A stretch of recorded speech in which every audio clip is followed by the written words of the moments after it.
ವಿಸ್ತರಣೆ ಬೆನ್ನಲ್ಲೇ ಕೈಗೆ ಇದೀಗ ಬಂಡಾಯದ ಬೆಸಿ ತಟ್ತಾ ಇರುವಂತದ್ದು.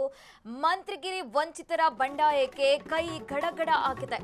ಸಂಪುಟ ವಿಸ್ತರಣೆ ಬೆನ್ನಲ್ಲೇ ಕಾಂಗ್ರೆಸ್ಗೆ ಬಂಡಾಯದ ಬೆಸಿ ತಟ್ತಾ ಇದೆ. ಮಂತ್ರಿಗಿರಿ ವಂಚಿತರ ಬಂಡಾಯಕ್ಕೆ ಕೈ ಗಡಗಡ ಆಗಿರುವಂತದ್ದು. ಬೆನ್ನಮತ ಶಮನ ಮಾಡುವುದೇ ಹೈಕಮಾಂಡ್ಗೆ ಒಂದ್ ರೀತಿಯಾಗಿ ದೊಡ್ಡ ಸವಾಲಾಗಿದೆ.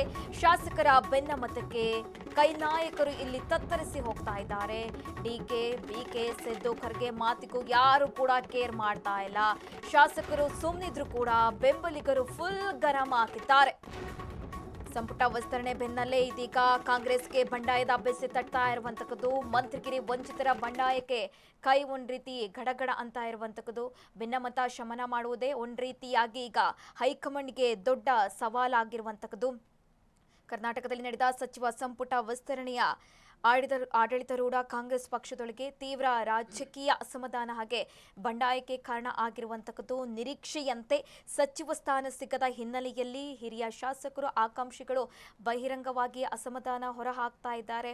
ಇನ್ನು ಸಚಿವ ಸ್ಥಾನ ವಂಚಿತರಾಗಿರುವಂತಹ ಇಂಡಿ ಕ್ಷೇತ್ರದ ಯಶವಂತರಾಯಗೌಡ ಪಾಟೀಲ್ ಕೂಡ ತಮ್ಮ ಶಾಸಕ ಸ್ಥಾನಕ್ಕೆ ರಾಜೀನಾಮೆ ನೀಡಿರುವಂತದ್ದು. ಒಂದೊಂದು ಕಡೆ ಬೆಂಬಲಿಗರು ಪ್ರತಿಭಟನೆ ಮಾಡ್ತಾ ಇದ್ದಾರೆ, ಕಿಡಿಕಾರ್ತಾ ಇದ್ದಾರೆ.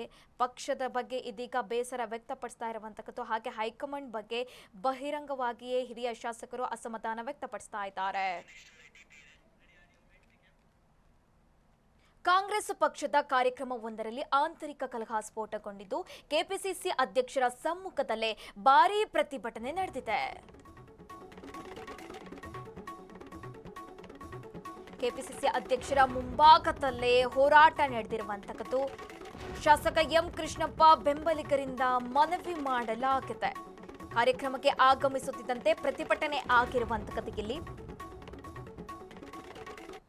ಕಾಂಗ್ರೆಸ್ನಲ್ಲಿ ಕಾವೇರ್ತಾ ಇದೆ ಪ್ರತಿಭಟನೆಯೇ. ಇದೀಗ ಎಂ ಕೃಷ್ಣಪ್ಪ ಅವರ ಬೆಂಬಲಿಗರು ಪ್ರತಿಭಟನೆ ಮಾಡಿರುವಂತದ್ದು.